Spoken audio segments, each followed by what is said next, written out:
Nah, dalam perencanaan kolom komposit ini nanti akan ada beberapa contoh soal. Sebelum kita akan coba lihat dulu standar-standar yang berkaitan tentang perencanaan sistem kolom komposit ini. Nah, beberapa dari persamaan dari perencanaan kolom komposit ini sudah kita bahas dulu di mata kuliah struktur baja 1. Misalnya bagaimana merencanakan menghitung tingkat kelangsingan dari si penampang kolom baja komposit baja profilnya. Nah, itu juga yang akan kita gunakan nanti dalam melakukan perencanaan dari sistem kolom komposit ini. Nah, standar yang digunakan dalam sistem komposit ini adalah SNI 031729 tahun 2002, di mana ini merupakan salah satu standar yang berkaitan dengan perencanaan komposit untuk yang kolom komposit. Nah, ini memang ada sedikit kemiripan ya, yang kalau untuk yang beton bertulang, kode di sini adalah 1726, itu khusus untuk yang beton bertulang, tapi yang untuk yang sistem komposit ataupun baja, standarnya nomornya adalah 1729 yang ada di sini. Ada beberapa persyaratan yang dipersyaratkan dalam SNI ini agar bangunan yang kita rencanakan itu, terutama untuk yang kolom komposit ini, benar-benar memenuhi standar yang ada. Yang pertama adalah luas penampang profil baja ini minimal 4% dari luas total penampang melintang komposit. Jadi yang seperti yang kita bahas pada pertemuan-pertemuan sebelumnya, di mana yang dimasukkan dengan sistem komposit ini adalah penggabungan dari dua buah material yang berbeda. Jadi ada baja komposit, ada baja profil yang ada di dalamnya, kemudian dibungkus lagi dengan beton bertulang. Nah, yang menjadi persyaratan utamanya adalah bahwa luas penampang profil dari baja yang kita gunakan itu adalah minimal itu adalah 4% dari luas penampang si kolom komposit ini setelah jadi. Artinya misalnya setelah kolom ini sudah jadi, kemudian kita bungkus dengan beton bertulang, jadinya misalnya 50 kali 50 gitu ya. Nah, itu kan lebih kurang luasannya itu 250 cm pangkat 2 gitu ya. Nah, artinya luas penampang baja profil yang ada di dalamnya itu minimal itu 4%. Jadi harus dilakukan cross check dulu, dihitung dulu apakah memenuhi persyaratan atau tidak. Itu persyaratan yang pertama. Nah, kemudian untuk yang persyaratan kedua, untuk baja profil yang diselubungi oleh beton, artinya kita bungkus dengan beton, persyaratan berikut harus dipenuhi. Yang pertama adalah berkaitan dengan tulangannya. Jadi nanti di sini ada tulangan longitudinal, tulangan longitudinal ini adalah tulangan sengkang atau begelnya. Kemudian nanti ada tulangan lateral, ini merupakan tulangan pokok ataupun tulangan utama yang akan kita gunakan dalam sistem komposit ini. Di mana dalam SNI yang ada di sini ada beberapa persyaratannya. Yang pertama adalah jarak antar pengikat lateral yang tidak boleh lebih besar daripada 2/3 dimensi terkecil dari penampang kolom komposit. Misal ukuran kolom kita adalah 40 kali 30 gitu ya. Jadi kalau kita bandingkan 40 dan 50, 40 itu adalah yang terkecil. Jadi tidak boleh lebih kecil daripada 2/3 dikalikan dengan 40 cm tadi. Nah, itu yang menjadi pedomannya. Ini untuk jarak antar pengikat lateralnya, tidak boleh lebih besar dari 2/3 dimensi terkecil penampang kolomnya. Nah, kemudian selanjutnya luas penampang melintang dari tulangan longitudinal dan transversalnya minimum adalah 0,18 mm pangkat 2 per milimeter jarak antar tulangan longitudinal transversalnya. Nah, jadi untuk yang poin 2A di sini adalah ini berkaitan dengan tulangan sengkang ataupun tulangan begel, mulai dari diameter yang digunakan termasuk juga jarak antar tulangannya. Nah, kemudian poin yang kedua B, ini berkaitan dengan selimut beton atau beton yang akan membungkus tulangan komposit ini. Di mana selimut beton ini harus diberikan minimal setebal 40 mm. Jadi selimut betonnya itu minimal 40 mm. Nah, sebenarnya kalau untuk sistem yang beton bertulang yang konvensional yang biasa, artinya bukan sistem komposit, itu standarnya 20 mulai dari 25 mm sampai dengan 50 mm, tergantung penempatannya di mana. Nah, untuk elemen struktur yang berada di dalam tanah atau bersentuhan dengan air, nah biasanya selimut beton yang lebih tebal, mungkin 40 mm atau sampai dengan 60 mm gitu ya. Nah, khusus untuk yang komposit ini dibersyaratkan bahwa ketebalan minimalnya itu adalah 40 mm atau 4 cm tebal dari selimut betonnya. Ini dari tepi luar tulangan longitudinal dan transversalnya, artinya sisi luar dari tulangan yang ada di dalam beton tersebut. Nah, kemudian untuk poin yang 2C, tulangan longitudinal ini harus dibuat menerus pada lantai tingkat kecuali tulangan longitudinal yang hanya berfungsi sebagai kekangan betonnya. Artinya begini, begitu kita akan melakukan pembangunan bangunan berlantai banyak gitu ya. Jadi ketika sudah masuk ke lantai 2 misalnya, maka akan ada bagian tulangan yang sering kita namakan dengan overstack tulangan. Biasanya kan itu 40D-nya. Ini yang juga sudah kita bahas dulu di mata kuliah struktur bangunan, di mana untuk yang tulangan overstack tersebut tetap kita gunakan tulangan longitudinal atau tulangan sengkang atau begel untuk mengikat permukaan yang kita sisakan untuk kelanjutan lantai berikutnya. Nah, jadi ini adalah beberapa hal yang berkaitan dengan penulangan, termasuk juga silinder beton untuk yang sistem komposit. Nah, kemudian dalam standar ini juga dijelaskan pada poin ketiga berkaitan dengan mutu beton yang digunakan. Nah, untuk yang sistem kolom komposit, mutu beton yang digunakan itu lebih kurang FC 21 hingga 55 MPa. Nah, itu lebih kurang misalnya K250 sampai dengan K600 gitu. Jadi mulai dari beton standar sampai dengan beton mutu tinggi ini bisa digunakan untuk si material dari kolom komposit ini. Nah, tetapi kalau untuk yang menggunakan beton ringan, jadi memang untuk yang sistem komposit ini ada kaitannya dengan kapasitas penampangnya seperti apa. Kalau untuk misalnya pembebanannya cukup besar gitu ya, misalnya kita awalnya bangun itu hanya untuk ruko. Nah, kemudian seiring berjalannya waktu, ruko tersebut cukup tinggi perkembangannya sehingga pembebanannya menjadi lebih tinggi. Misalnya difungsikan sebagai gudang pada lantai 2 dan lantai 3 misalnya, kemudian ditambahkan dengan penambahan lantai segala macamnya. Nah, sehingga perkuatan yang dilakukan untuk kondisi pembebanan yang cukup besar seperti ini harus menggunakan beton standar, misalnya yang sama di sini tadi, mutu betonnya adalah FC21 sampai dengan 55 MPa. Nah, tetapi kalau untuk perkuatannya tidak terlalu besar gitu ya, jadi hanya cukup misalnya dengan menggunakan beton ringan saja. Nah, itu bisa menggunakan minimal itu adalah dengan FC 28 MPa jika menggunakan beton ringan. Nah, ini untuk poin yang ketiga. Nah, selanjutnya untuk poin yang keempat, ini berkaitan dengan mutu baja yang digunakan, termasuk juga mutu tulangan yang digunakan. Nah, tegangan leleh profil baja dan tulangan longitudinalnya tidak boleh melebihi 380 MPa. Mengapa di sini dibatasi maksimalnya? Karena seperti kita ketahui yang sistem kolom komposit itu sudah ada penampang baja profil yang ada di dalam sini. Nah, misal di sini sudah ada profil IWF 300-300 misalnya ya. Nah, kemudian untuk yang tulangan di sini, tulangan sengkang ataupun tulangan utama yang 4 titik di sini, itu dibatasi, tidak boleh lebih dari 380 MPa. Nah, kalau untuk yang sistem konvensional justru itu minimal misalnya ya. Jadi untuk yang tulangan itu minimal 380 MPa. Nah, mengapa di sini dibatasi? Karena di sini sudah ada profil penampang baja beratnya atau baja profilnya. Yang di sini dia juga sudah memiliki mutu baja yang digunakan. Nah, biasanya kalau untuk profil baja ini kan biasanya dia menggunakan mutu yang cukup tinggi ya, misal BC 41 misalnya yang nilai FV-nya misalnya 420 MPa. Nah, makanya pada bagian untuk tulangan yang pembungkusnya di sini mutu bajanya tidak boleh melebihi dari 380 MPa. Nah, itu yang menjadi ketentuan dari SNI ini. Nah, selanjutnya adalah poin kelima, untuk mencegah tepuk lokal pada pipa baja, misalnya kita akan menggunakan pipa baja sebagai salah satu material kolom kompositnya atau penampang baja berongga. Jadi memang yang untuk baja profil ini banyak sekali jenis-jenis penampangnya. Maka ketebalan dinding minimal ini disarankan sebagai berikut. Nah, yang pertama untuk yang penampang berbentuk persegi ataupun bujur sangkar, sisi lebarnya ini harus lebih besar daripada T-nya atau ketebalan dari dindingnya, di mana persamaan ini yang akan kita gunakan.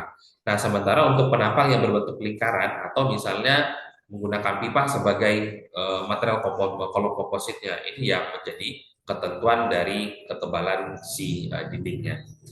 Nah, ini beberapa ketentuan yang harus dipenuhi terlebih dahulu, baru nanti bisa lanjut ke perhitungan tentang perencanaan dari sistem kolom komposit yang ada di sini. Nah, kemudian dalam SNI ini juga diberikan beberapa standar ataupun persamaan yang digunakan. Nah, untuk menghitung N ultimate atau berapa beban yang akan terjadi itu bisa menggunakan persamaan NU sama dengan V C atau konkret dikalikan dengan N nominalnya.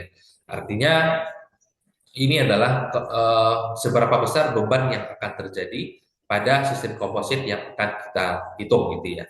Ini persamaan yang pertama. Kemudian yang kedua, di sini ada nilai faktor V atau faktor duksi konkretnya, biasanya nilai 0,85.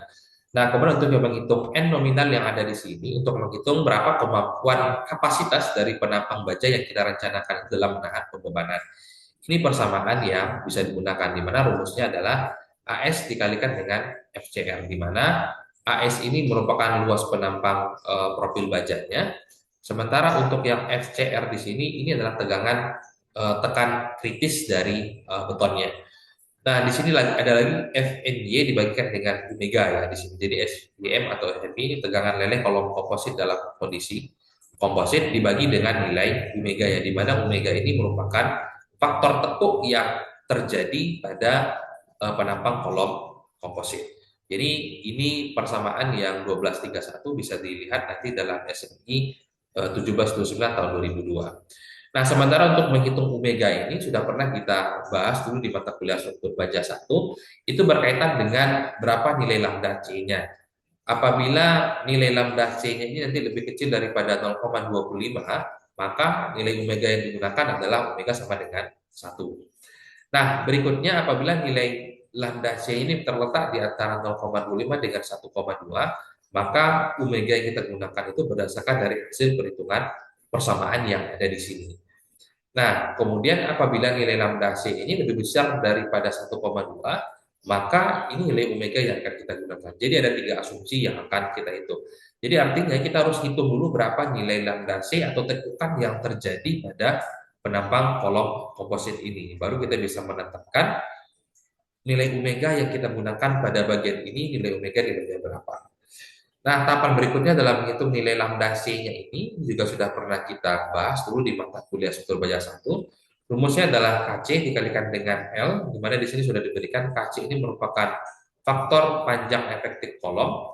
Kemudian di sini ada nilai L, L ini merupakan panjang komponen struktur. Ini termasuk misalnya pada bagian balok atau pada bagian kolom. Misal tinggi kolom kita misalnya 5 meter, maka L ini adalah 5 meter. Kemudian di sini ada nilai YM, ada nilai RM ini jari-jari girasi kolom kompositnya. Kemudian ada nilai V di sini. Kalau V ini di kalkulator ada yang langsung menyediakan simbol berupa V seperti ini ya. Kalau tidak ada bisa diganti dengan 3,14 untuk nilai V-nya. Kemudian dikalikan dengan akar MRY yang ada di sini. Kemudian dibagikan dengan elastisitas atau EM, modulus elastisitas kolom kompositnya atau EM yang ada di sini. Nah, sementara untuk menghitung FMY-nya, ini persamaan yang digunakan, di mana di sini ada nilai C1 dan nilai C2.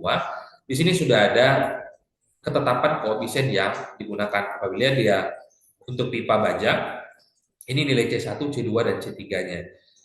Kemudian untuk yang profil baja yang dibungkus dengan beton, ini nilai C1, C2, dan C3-nya, tergantung nanti dari perhitungannya seperti apa. Jadi di sini ada FMY, ini persamaan yang bisa digunakan. Kemudian di sini ada nilai EM-nya, ini persamaan yang digunakan. Kemudian ini untuk menghitung nilai EC-nya untuk elastisitas modulus elektris, nilai elastis modulitas dari si konkret atau betonnya. Nah, jadi ini adalah beberapa persamaan yang sudah diberikan dalam standar 1729 tahun 2000 ini tentang perencanaan dari sistem kolom komposit ini. Nah, kemudian selanjutnya, di sini ada nanti jari-jari girasi kolom ya, di mana di sini tadi kan ada nilai RM-nya, jari-jari girasi kolom komposit. Nah, biasanya kalau untuk yang di tabel profil baja, itu juga ada RX, ada RY gitu ya.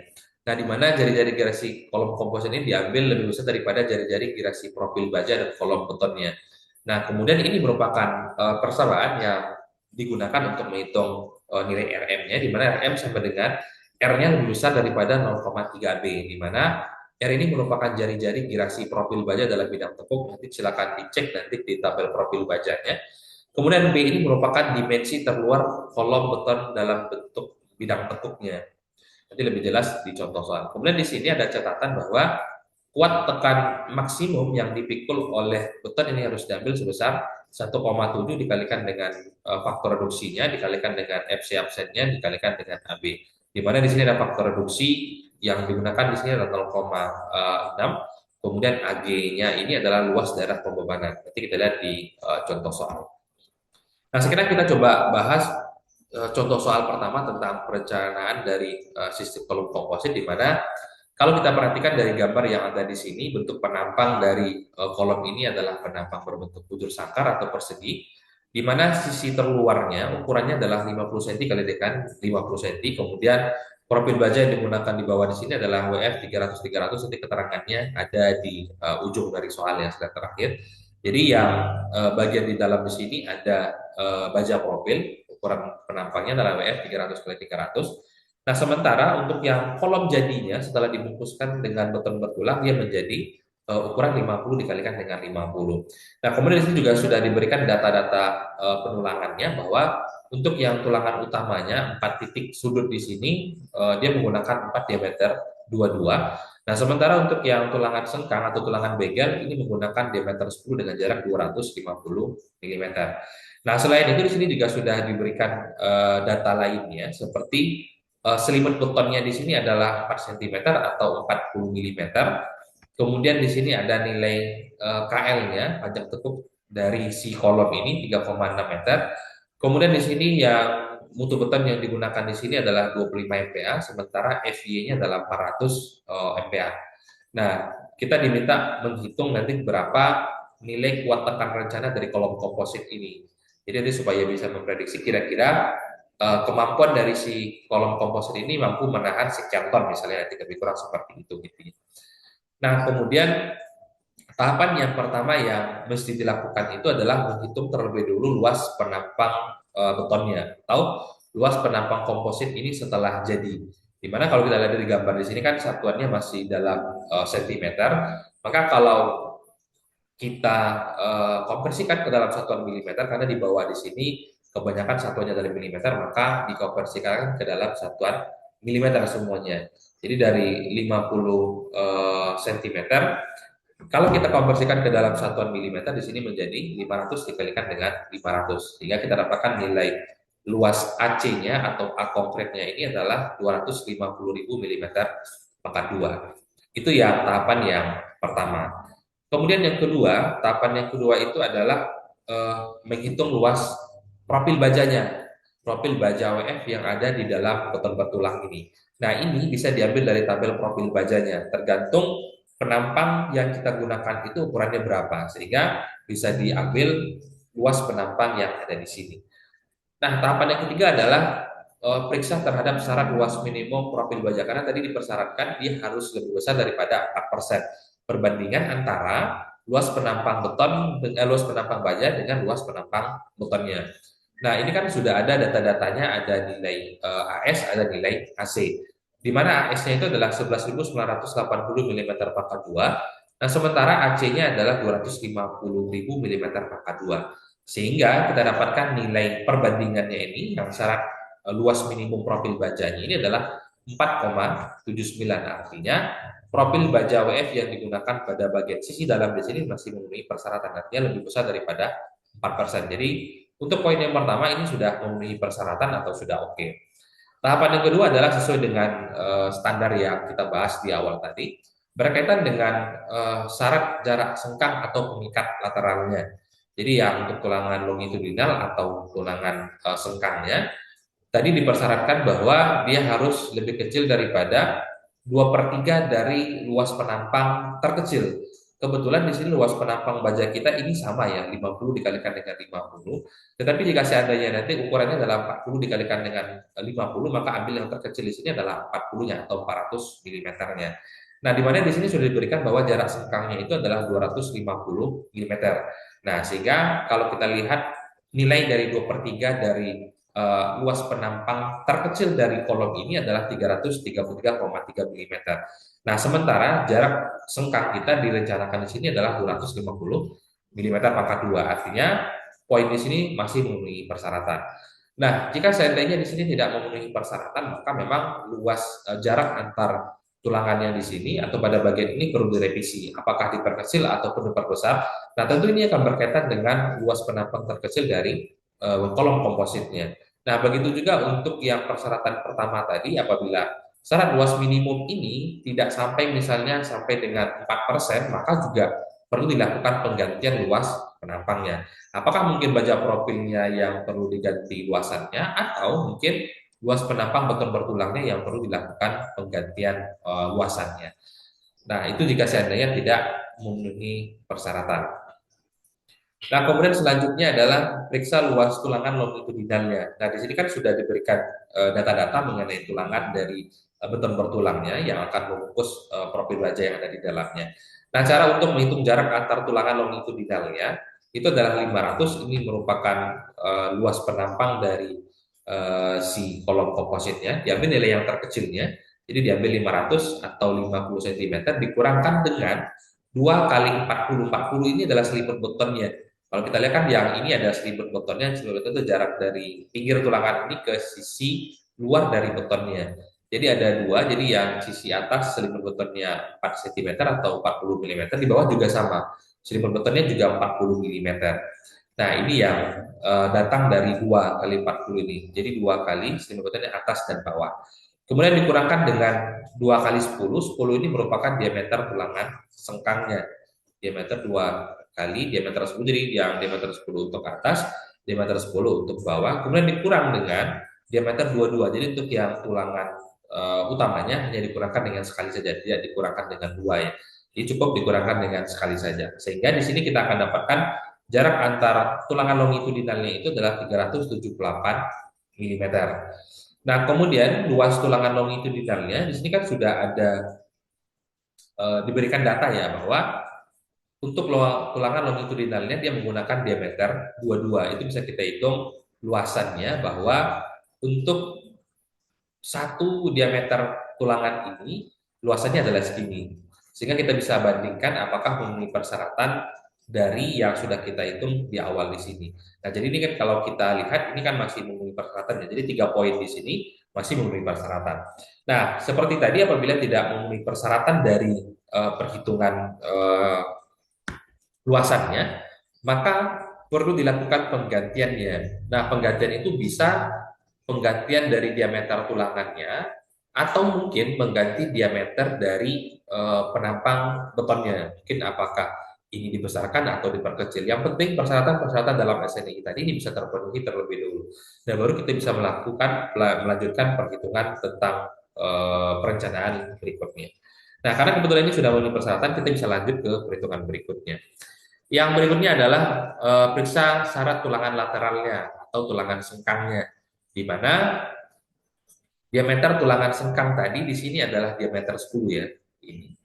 Untuk tulangan lateralnya, seperempat dikalikan dengan V dikalikan dengan 10 pangkat 2. Ini kan menghitung luas lingkaran ya, sama dengan menghitung di sini tadi luas tulangan longitudinalnya. Nah, itu juga sama. Jadi untuk menghitungnya seperti persyaratan tadi bahwa dia harus 0,18 dikalikan dengan luasan ini. Ini harus persyaratan. Begitu juga untuk yang tulangan lateralnya atau tulangan sengkang atau begelnya. Kebetulan tadi dia menggunakan diameter 10, jadi cukup dikalikan dengan rumus menghitung lingkaran. Jadi seperempat pi dikalikan dengan d pangkat 2, jadi seperempat pi d kuadrat untuk menghitung lingkarannya. Nah, sehingga kita dapatkan luas per satu tulangan sengkang itu adalah 78,54. Nah, ini juga kita bandingkan sama dengan yang di tulangan longitudinal tadi, dia harus 0,18 dikalikan dengan jarak antar tulangannya. Ini harus memenuhi persyaratan. Apakah hasil ini lebih besar daripada hasil perkalian yang ada di sini? Jika tidak, maka tulangan bisa kita gantikan. Nah, ternyata ini memenuhi persyaratan. Yang kita dapatkan untuk satu tulangan ini luasnya adalah 78,54 mm pangkat 2. Nah, sementara 0,18 dikalikan dengan jarak antar tulangan sengkang tadi adalah 250 mm, itu hanya 45 mm pangkat 2. Artinya untuk tulangan sengkang dan tulangan utama ini masih memenuhi persyaratan. Nah, baru kita bisa melanjutkan ke perhitungan berikutnya untuk menghitung berapa N nominal dari si kolom komposit tadi.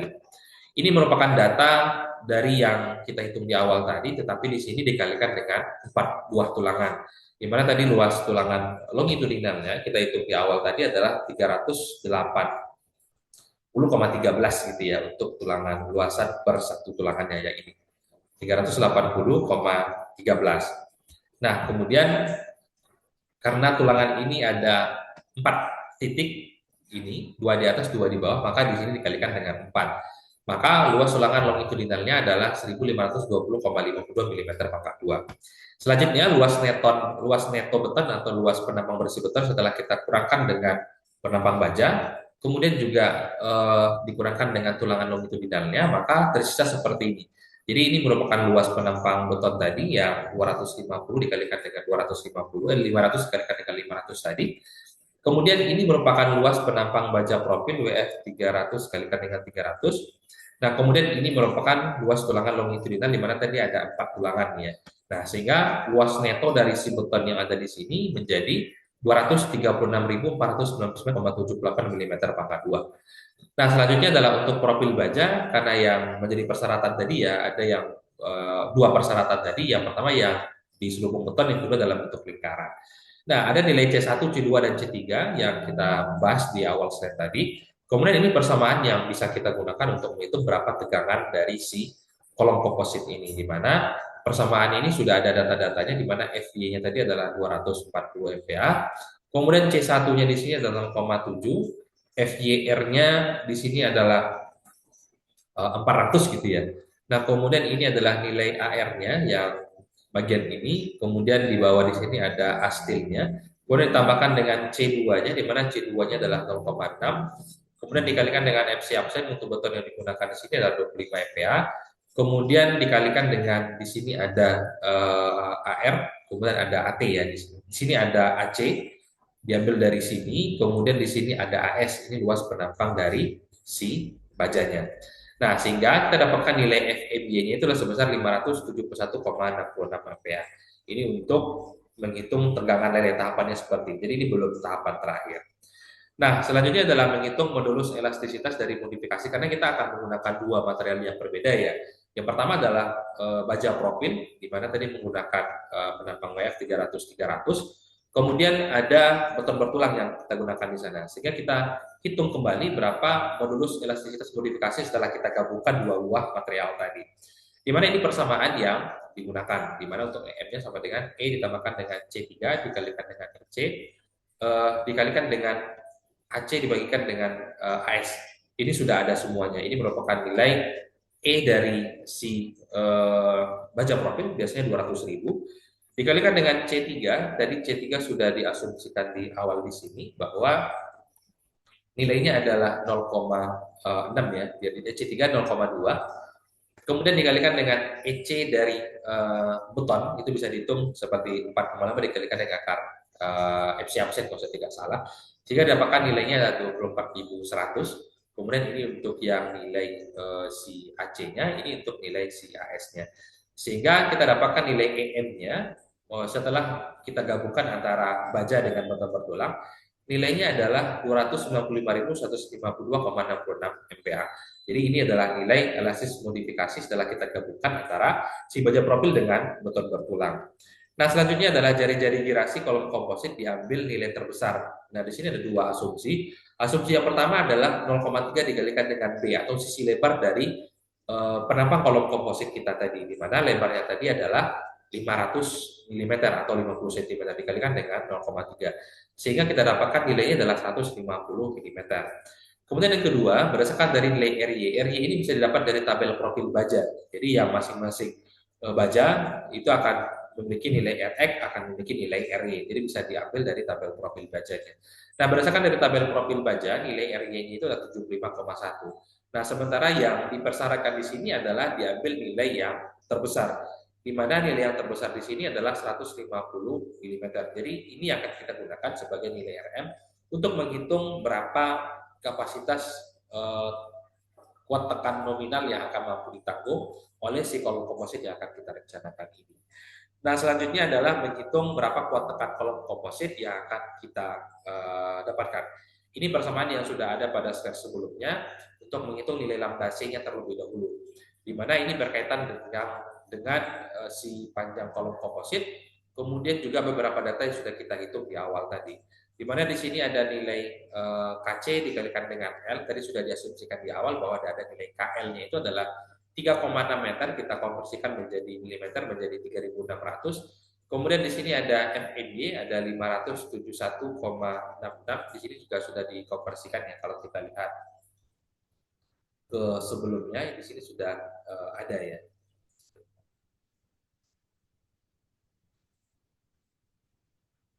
Nah, di sini FMB-nya 571,66 NPA, kemudian dibagi dengan 150 dikalikan dengan fee-nya. Jadi 150 dikalikan dengan 3,14 kita dapatkan hasilnya seperti ini. Nah, sehingga kita sudah mendapatkan nilai lambda C-nya atau berapa tepukan yang terjadi pada penampang kolom komposit yang kita rencanakan tadi. Sehingga nilai lambda C yang kita dapatkan adalah 0,336. Kalau kita lihat 0,336 ini kan ada berkaitan dengan perencanaan nilai omeganya, di mana tadi untuk nilai omeganya ada 3 asumsi. Apabila nilai lambda C lebih kecil daripada 0,25, maka nilai omega yang kita gunakan adalah 1. Nah, sementara nilai lambda C yang kita dapatkan tadi adalah 0,36 atau 0,37, artinya dia berada di antara 0,25 dengan 1,2. Maka persamaan ini yang kita gunakan untuk menghitung berapa besaran nilai omega yang akan kita gunakan.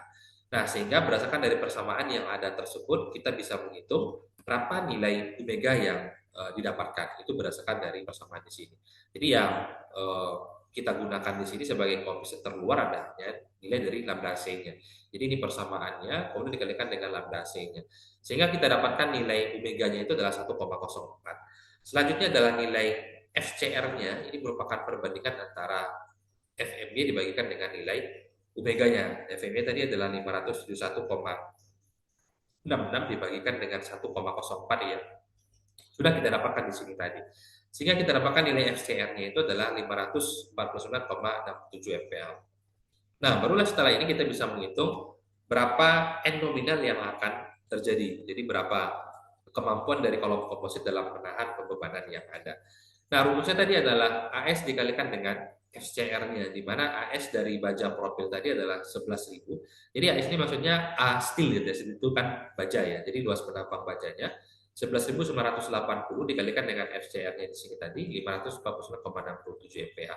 Sehingga kita dapatkan nilai N nominal yang akan terjadi itu sebelum dikalikan dengan faktor reduksinya atau faktor pengurangannya adalah 6.585.046,6 Newton.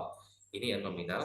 Nah, kemudian untuk N nominal setelah dilakukan perkalian dengan faktor reduksinya dikalikan dengan 0,85, maka nilainya menjadi setelah dikonversikan ke dalam satuan ton, nilainya adalah 559,73 ton. Ini adalah untuk N nominal ataupun kemampuan dari kolom komposit kita tadi dalam menahan pembebanan yang ada.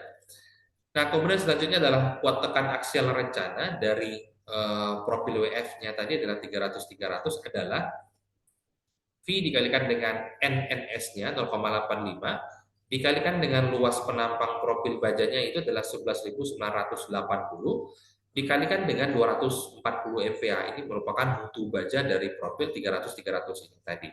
Sehingga kita dapatkan nilainya adalah 2.443.920 Newton, atau kalau kita konversikan ke dalam satuan ton ini lebih kurang 244 ton ya untuk konversinya. Nah, sehingga di sini kita bisa lihat, kita bisa bandingkan apakah perbandingan antara beban tekan aksial ini memenuhi persyaratan atau tidak. Di mana saya menggunakan persamaan yang ada di sini. Kalau kita ingin melihat VNC di sini, ini merupakan hasil pengurangan N nominal yang ada di sini 559,73 tonnya dikurangkan dengan yang di sini tadi, atau kalau kita bikin dalam satuan Newton terlebih dulu juga boleh. Jadi yang ini dikurangkan dengan yang ini terlebih dulu, sehingga kita dapatkan nilainya adalah 3.153.369,61 Newton. Nah, di mana tadi sudah dipersyaratkan juga bahwa ada persamaan terakhir yang bisa kita lakukan cross check, di mana 1,7 dikalikan dengan faktor reduksi FC absen dikalikan dengan AB-nya, kita dapatkan angka-angka ini di perhitungan sebelumnya tinggal dimasukin bahwa faktor reduksinya tadi adalah 0,6, kemudian dikalikan dengan FC betonnya adalah 25 mPa, kemudian di sini ada nilai AS-nya, luas penampang si kolomnya 250.000 atau 50 dikalikan dengan 50 cm, sehingga kita dapatkan nilainya itu adalah 6.375.000. Ini lebih besar daripada nilai VNC yang ada di sini. Berarti ini masih memenuhi persyaratan. Nah, sama dengan yang tadi, bagaimana jika seandainya untuk perhitungan terakhir ini tidak memenuhi persyaratan? Apa yang akan dilakukan? Nah, tentu ini akan berkaitan dengan penggunaan mutu baja yang ada di sini. Mungkin mutu bajanya ini kita naikin atau penampang bajanya kita besarkan. Misal di sini nilainya tidak memenuhi persyaratan, misalnya nilainya ini di bawah dari nilai VNNC yang ada di sini, maka ini yang perlu diganti atau mutu baja yang perlu diganti sampai ini bisa terpenuhi. Nah, jadi ini adalah contoh yang pertama yang berkaitan tentang perencanaan dari kolom komposit. Nah, untuk yang contoh pertama di sini ini berkaitan dengan penampang baja, penampang kolomnya berbentuk butir sangkal atau persegi gitu ya. Silakan terlebih dulu jika ada yang ingin ditanyakan sebelum kita lanjutkan.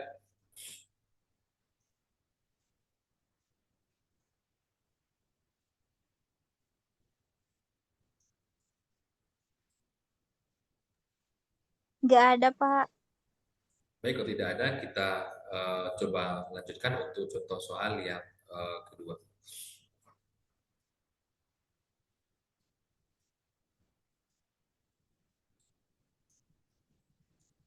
Nah, untuk contoh soal yang kedua di sini, ini ada kolom komposit juga, tetapi penampangnya berbentuk lingkaran. Nah, eh, secara tahapan ada beberapa yang memang nanti akan berbeda tentunya ya, jika kita bandingkan dengan contoh soal yang pertama tadi. Nah, kalau kita lihat terlebih dulu data-data dari contoh soal yang ada di sini, di mana di sini ada sudah diberikan asumsi bahwa eh, ada beberapa pembebanan yang sudah ada di sini, di mana di sini dia menggunakan material pipa sebagai material kolom kompositnya. Jadi kita nanti diminta dihitung apakah kolom komposit ini cukup untuk menahan beban aksialnya. Jadi beban aksialnya atau beban tekannya ini sudah diasumsikan nilainya adalah 20 ton. Sementara ini merupakan beban matinya, PD-nya atau peditnya, beban tekan matinya 20 ton. Sementara untuk PL-nya, beban tekannya itu untuk beban hidupnya, life-nya adalah 45 ton. Mutu baja yang digunakan di sini adalah BJ37. Sementara HC yang digunakan di sini, mutu beton yang digunakan di sini adalah 25 MPa atau K300. Kemudian di sini juga sudah diberikan bahwa diameter dari kolom komposit di sini secara keseluruhan dari sisi luar-luarnya adalah 190,7 mm, kemudian ketebalannya T-nya adalah 7 mm. Sementara di sini ada nilai D atau diameter kecil untuk konstruksi yang di dalamnya, itu bisa dikurangkan dengan persamaan yang dari sini, D dikurangkan dengan 2T-nya. Artinya ketebalan dari bagian di sini 7 mm, ini 7 mm, ini juga 7 mm. Sehingga kita dapatkan nilai D untuk sisi permukaan di dalam, diameter lingkaran di dalam itu adalah 176,7 mm. Nah, kemudian selanjutnya tahapannya adalah kita menghitung dulu untuk beban aksialnya. Karena di sini sudah diasumsikan bahwa beban matinya adalah 20 ton, sementara beban hidupnya adalah 45 ton yang ada di sini. Nah, berdasarkan dari kombinasi pembebanan, biasanya ini adalah untuk kombinasi yang kedua. Jadi kombinasi kedua itu adalah 1,2D ditambahkan dengan 1,6 L-nya. Jadi yang 1,2 dan 1,6 ini merupakan kombinasi faktor koefisien kombinasi dari pembebanannya. Di mana ini tinggal kita masukin nilai yang sudah diasumsikan di awal di sini tadi, di mana untuk yang beban matinya dikalikan dengan 1,2, sementara beban hidupnya dikalikan dengan 1,5. Sehingga kita bisa dapatkan nilai P ultimate-nya atau secara keseluruhan beban yang akan terjadi itu adalah sebesar 96 ton. Nah, kita diminta untuk menghitung apakah penampang yang ada di sini dengan data-data yang ada di sini mampu menahan beban sebesar 96 ton yang ada yang akan terjadi pada kolom komposit ini. Nah, tahapan yang pertama adalah ini memang sedikit berbeda dengan yang contoh soal pertama tadi ya, karena memang bentuk penampangnya juga berbeda. Yang pertama adalah periksa ketebalan minimum pipanya terlebih dahulu. Di mana di awal slide tadi juga sudah diberikan beberapa data ya bahwa untuk menghitung T minimalnya itu ini persamaan yang bisa digunakan.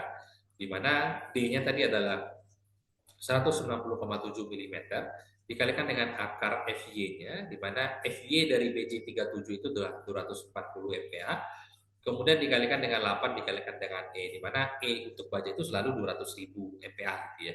Sehingga kita dapatkan tebal minimum yang dipersyaratkan itu seharusnya adalah 2,33 mm, sementara yang digunakan di sini adalah 7 mm. Artinya pipa yang digunakan di sini masih memenuhi persyaratan. Untuk persyaratan pertama ini masih terpenuhi gitu ya.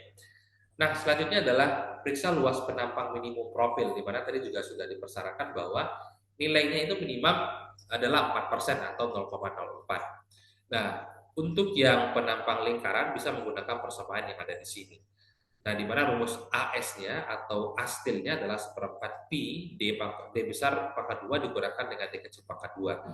Sehingga ini kita tinggal dimasukin data-data yang ada di sini. Ini untuk yang D besarnya, ini untuk nilai yang D kecilnya. Sehingga kita dapatkan AS-nya itu adalah 4039,77 mm pangkat 2. Nah, selanjutnya adalah untuk yang AC-nya atau luas penampang dari si beton bertulangnya, di mana di sini ada diameter D kecilnya ya, kita gunakan di sini. Di mana seperempat pi D pangkat 2, di mana D yang kita hitung itu adalah nilai yang ini, diameter yang terkecil. Jadi di sini kebalikannya. Jadi yang di dalam di sini dia menggunakan beton, yang di luar ini dia menggunakan pipa baja.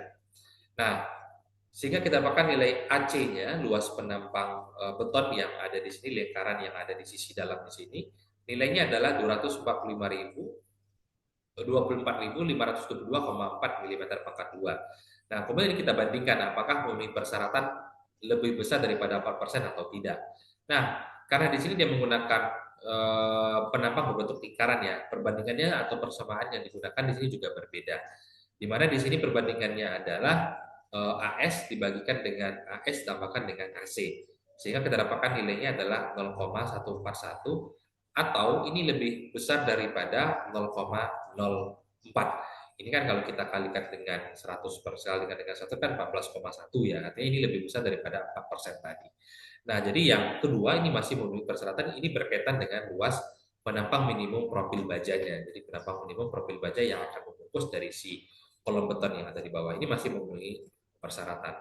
Nah, kemudian tahapan berikutnya adalah periksa ketebalan minimum pipanya, di mana T minimalnya itulah D dikalikan dengan akar FV dibagikan dengan ini sama dengan yang tadi ya. Ini masih memenuhi persyaratan. Nah, selanjutnya adalah menghitung nilai tegangan leleh modifikasinya atau FMY-nya, kemudian modulus elastisitas modifikasinya dan nilai jari-jari gerasinya. Ini sama dengan yang di contoh soal yang pertama tadi. Untuk yang FMY-nya ini sama dengan yang tadi, yang membedakan koefisiennya itu adalah nilai C1 dan C2-nya yang berbeda. Kalau di contoh soal pertama tadi kan itu untuk yang dibungkus oleh beton, sementara untuk contoh soal yang kedua di sini adalah justru betonnya dibungkus dengan profil pipa bajanya. Nah, ini persamaan yang digunakan, masukin data-data yang sudah ada. Misal yang pertama adalah nilai FY-nya, di mana nilai FY di sini adalah 240 MPa untuk BC37. C1-nya adalah angka 0, ini koefisien baku, kemudian ditambahkan dengan 0,85 dikalikan dengan 25 MPa, ini faktor pengalinya. Kemudian dikalikan dengan akar AC dibagikan dengan AS, ini data-data yang sudah ada di sini tadi ya. Ini dibagikan dengan yang ini. Sehingga kita dapatkan nilainya adalah 368,99. Mengapa ini tidak kita hitung? Karena kan nilai C2-nya sama dengan 0 gitu ya. Maka ini dikalikan dengan 0 hasilnya akan sama dengan 0.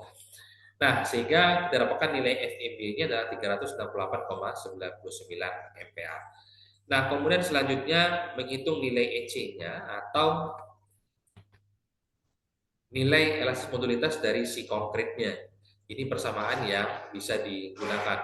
Jadi 0,041 dikalikan dengan W1 pangkat dikalikan dengan W pangkat 1,5 dikalikan dengan akar FC absennya. Di mana ini merupakan koefisiennya, ini merupakan data yang bisa diambil di awal tadi ya. 2400 diasumsikan di sini, kemudian dikalikan dengan 1,5 pangkat 1,5, kemudian dikalikan dengan akar 25. Sehingga kita dapatkan nilainya adalah 24.100 MPa. Jadi semua data-data yang ada di sini sebenarnya sudah tersedia, sudah kita hitung di awal tadi ya. Nah, mulai dari FC-nya dan lain sebagainya sudah tersedia di sini. Jadi memang di data-data ini sudah lengkap semua, tinggal dihitung berapa nanti hasil dari N nominal dari masing-masing datanya.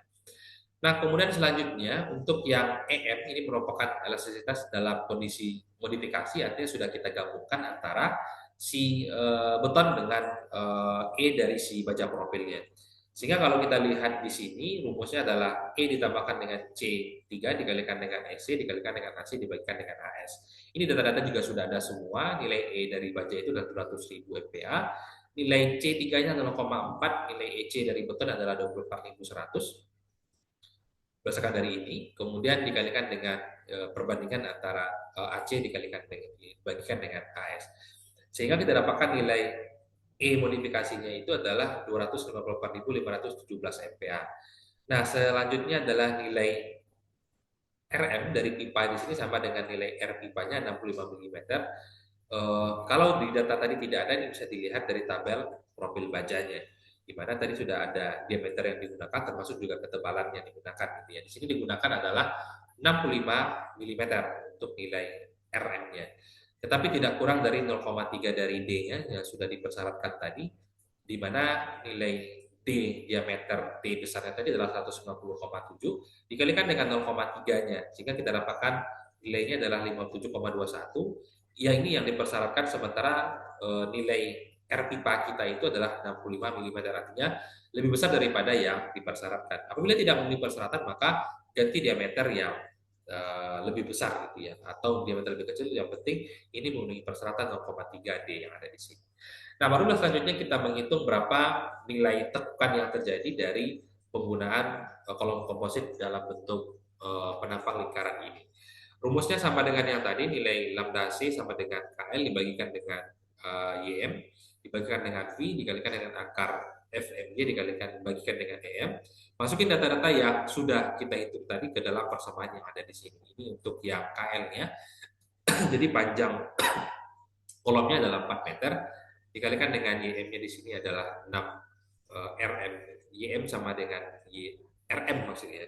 Di sini nilainya adalah 65 mm dikalikan dengan V, ini dibandingkan kemudian diakarkan, sehingga kita dapatkan nilai lambda C ini adalah 0,74. Nah, ini juga sama dengan contoh soal yang pertama tadi, nilainya terletak di antara 0,25 dengan 1,2. Jadi kita menggunakan persamaan atau asumsi yang kedua juga. Sehingga berdasarkan dari perhitungan, nilai omega yang kita dapatkan di sini adalah 1,295. Nah, selanjutnya kita bisa menghitung berapa nilai FCR-nya, itu berdasarkan dari perbandingan antara FMI dibagikan dengan omeganya, di mana FMI-nya tadi adalah 368,99 MPa, dibagikan dengan omeganya di sini adalah 1,295, sehingga kita dapatkan nilai FCR-nya itu adalah 284,93 MPa. Nah, barulah berdasarkan dari nilai FCR tadi, kita bisa menghitung berapa N nominal ataupun nanti kemampuan dari si kolom komposit yang kita rencanakan ini dalam menahan pembebanan yang ada. Di mana rumusnya adalah AS, ini merupakan luas penampang dari baja profil tadi, dikalikan dengan FCR-nya 284,93 ini, sehingga kita dapatkan nilai N nominalnya ini adalah 1.151.51,66 Newton. Nah, kemudian kalau kita kalikan dengan faktor reduksinya, di sini akan menjadi dikalikan dengan 0,85, dikalikan dengan angka di sini tadi, maka nilai N nominalnya itu adalah 97,84 ton setelah dikalikan dengan faktor reduksi. Nah, sementara tadi di awal P ultimate-nya itu beban yang akan terjadi itu hanya 96 ton. Jadi kita masih ada gap sedikit, 97,84 dibandingkan dengan 96. Jadi lebih kurang ada ya mungkin 1 ton ya selisihnya. Sebenarnya angka di sini juga terlalu kecil ya untuk faktor amannya. Jadi mungkin kalau untuk mau aman bisa diganti dengan profil yang lebih besar ataupun mutu baja yang lebih tinggi agar jarak antara di sini N nominalnya dibandingkan dengan P ultimate-nya ini cukup jauh. Artinya juga masih dalam proporsional, tidak terlalu jauh, tidak terlalu dekat, sehingga bangunan yang kita rencanakan ini dalam kondisi yang aman ketika sudah difungsikan. Nah, jadi ini adalah dua contoh soal tentang perencanaan dari sistem kolom komposit. Nah, silakan jika ada yang ingin ditanyakan untuk topik kita di hari ini, silakan sebelum kita tutup untuk yang struktur baja 2 ini.